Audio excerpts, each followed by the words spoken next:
perkenalkan, saya Mira Vicky Astuti dengan nomor induk mahasiswa 85990774.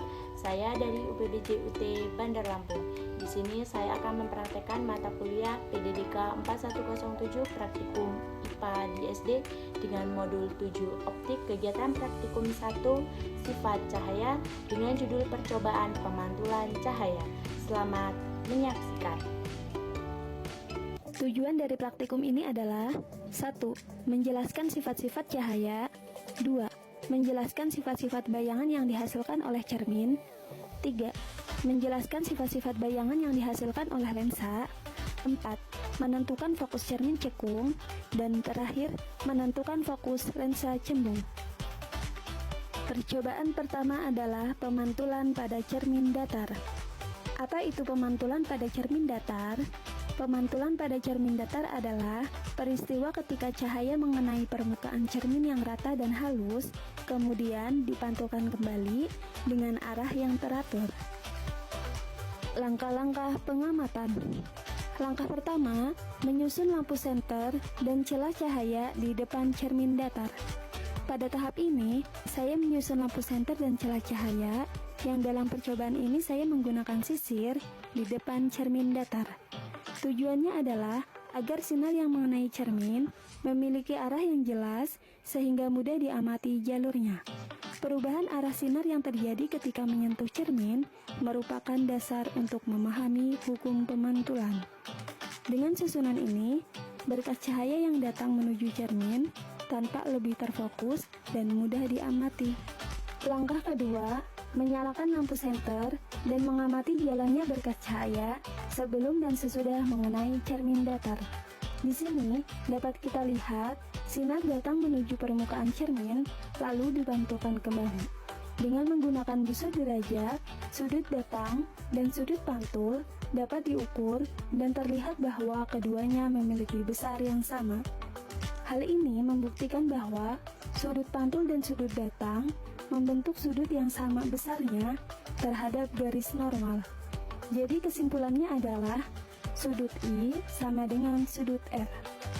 Untuk memperjelas lintasan sinar datang dan sinar pantul, saya menggunakan laser dan mengarahkannya ke permukaan cermin datar.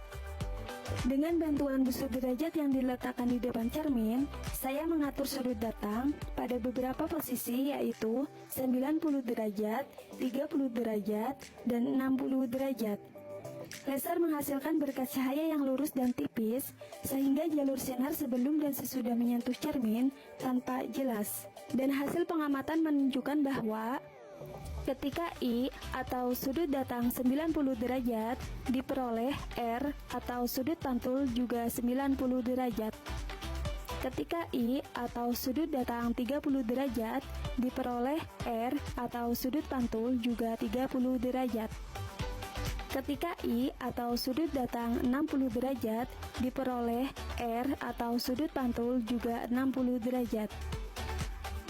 Dari ketiga percobaan tersebut, dapat disimpulkan bahwa sudut datang selalu sama dengan sudut pantul sesuai dengan hukum pemantulan cahaya. Percobaan selanjutnya, meletakkan sebuah benda, dalam hal ini saya menggunakan lilin kecil di depan cermin datar, dan mengamati bayangannya selama benda itu digeser-geserkan di depan cermin datar. Kemudian, saya akan mencatat bagaimana sifat-sifat bayangan yang dibentuk oleh cermin datar. Ketika saya meletakkan benda atau lilin di depan cermin datar, bayangan yang terbentuk adalah ukuran bayangan sama besar dengan bendanya. Bayangan tegak atau tidak terbalik, dan bayangan bersifat maya atau tidak dapat ditangkap pada layar. Saat saya geser lilinnya, bayangannya pun ikut bergeser mengikuti benda aslinya. Dan ketika saya dekatkan, bayangan juga ikut mendekat. Ketika saya jauhkan, bayangan juga ikut menjauh. Lalu, ketika saya ukur menggunakan penggaris, jarak bayangan dari cermin sama dengan jarak benda dari cermin. Dan di sini jaraknya sama, yaitu 10 cm. Selain itu, bayangan juga mengalami lateral terbalik, artinya sisi kiri dan kanan bayangan tertukar dengan benda aslinya. Dari pengamatan tersebut, dapat disimpulkan bahwa sifat bayangan pada cermin datar adalah maya, tegak, sama besar, dan lateral terbalik atau sisi kiri dan kanan bayangan tertukar dengan benda aslinya. Percobaan selanjutnya adalah pemantulan pada cermin cembung.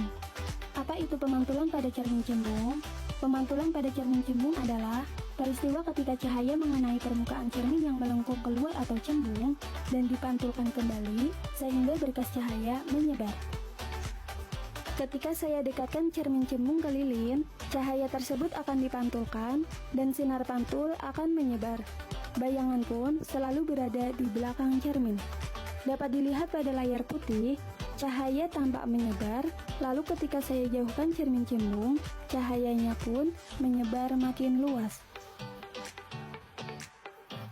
Dari pengamatan tersebut, dapat disimpulkan bahwa sifat bayangan pada cermin cembung adalah maya, tegak, lebih kecil dari benda, dan selalu berada di belakang cermin. Percobaan terakhir adalah pemantulan pada cermin cekung. Apa itu pemantulan pada cermin cekung? Pemantulan pada cermin cekung adalah peristiwa ketika cahaya mengenai permukaan cermin yang melengkung ke dalam atau cekung dan dipantulkan kembali sehingga berkas cahaya mengumpul. Ketika saya dekatkan cermin cekung ini di depan lilin, dapat terlihat bahwa cahayanya terkumpul dan terfokuskan pada satu titik. Hal ini dikarenakan cermin cekung mengumpulkan dan memfokuskan cahaya. Pada saat cermin didekatkan, terlihat bahwa sifat bayangan yang terbentuk adalah maya, tegak, dan diperbesar. Lalu, saat cermin dijauhkan, cahaya yang terbentuk adalah nyata, terbalik, dan diperkecil. Dan kemudian, saat cermin cekung ada di tengah-tengah, bayangan yang terbentuk adalah nyata, terbalik, dan diperbesar. Dari berbagai posisi pengamatan tersebut, dapat disimpulkan bahwa sifat bayangan pada cermin cekung dapat berbeda-beda. Namun secara umum, dapat bersifat maya, tegak, dan diperbesar jika benda berada di antara cermin dan titik fokus. Dapat bersifat nyata, terbalik, dan diperbesar jika benda berada di antara fokus dan pusat kelengkungan. Dapat bersifat nyata, terbalik, dan diperkecil jika benda berada di luar pusat kelengkungan. Selanjutnya, saya akan melakukan pengukuran jarak benda dan jarak bayangan pada cermin cekung. Untuk pengukuran pertama, antara jarak bayangan dengan lilin adalah 10 cm, sedangkan jarak lilin dan cermin adalah 5 cm. Pada pengukuran kedua, saya telah mengubah jarak lilinnya. Jarak bayangan dengan lilin adalah 12 cm, dan jarak lilin dengan cermin adalah 6 cm. Dan untuk percobaan selanjutnya juga, saya akan menjauhkan cermin sampai bayangan tidak terlihat atau tidak tampak pada layar. Di sini, untuk jarak 30 cm, bayangan masih terlihat namun agak pudar. Dan pada jarak 34 cm, bayangan semakin memudar.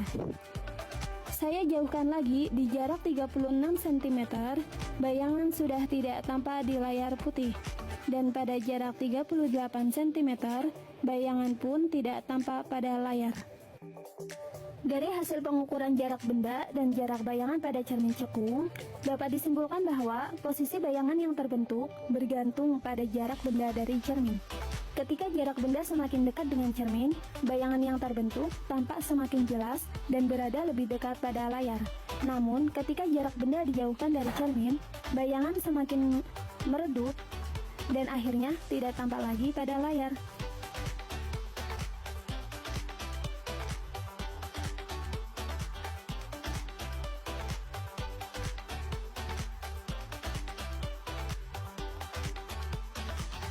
Itulah hasil pengamatan percobaan pemantulan cahaya pada cermin datar, cermin cembung, dan cermin cekung. Kurang lebihnya saya minta maaf yang sebesar-besarnya atas segala kekurangan. Wassalamualaikum warahmatullahi wabarakatuh.